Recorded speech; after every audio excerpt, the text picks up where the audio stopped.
नमस्कार मंडळी, स्वागत आहे तुमचं माझ्या चॅनलमध्ये मुक्ताज किचन आणि ब्लॉग. चला आज बनवूया मस्त टिफिनसाठी कोबी बटाट्याची भाजी. इथे मी तेल घेतलं, फोडणीसाठी जिरे मोहरी थोडासा कढीपत्ता टाकला आणि बारीक कट केलेला कोबी आणि बटाटा सोबतच ॲड केला.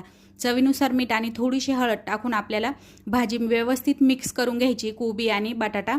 त्यानंतर मस्त वाफेवरच आपल्याला शिजवून घ्यायचं. यात पाणी वगैरे काहीच टाकायचं नाही आहे. शिजल्यानंतर कोबी एकदम कमी होतो, तुम्ही बघू शकताय. 5-1 मिनिटानंतर परत मिक्स करायचं आहे. इथे तुम्ही बघू शकताय बटाटा आणि कोबी 50% शिजलेले. त्यानंतर आपल्याला मसाले ॲड करायचे. हळद आपण टाकलेली त्यामुळे टाकायची नाही. लाल मिरची, धना जिरा पावडर, गरम मसाला आणि थोडीशी काश्मीरी मिरची टाकायची. परत एकदा मस्त मिक्स करून घ्यायचं आणि परत 2-3 मिनिटं आपल्याला झाकण ठेवायचं. गॅस मात्र कमीच ठेवायचा आहे. मस्त अशी भाजी शिजून तयार होते. त्यानंतर लास्टला एक छोटासा टोमॅटो आणि बारीक कट केलेली कोथिंबीर टाकायची. तयार आहे आपली मस्त कोबीची भाजी. चपातीसोबत अगदी अप्रतिम लागते. नक्की ट्राय करा आणि चॅनलला लाईक, शेअर, सबस्क्राईब करा.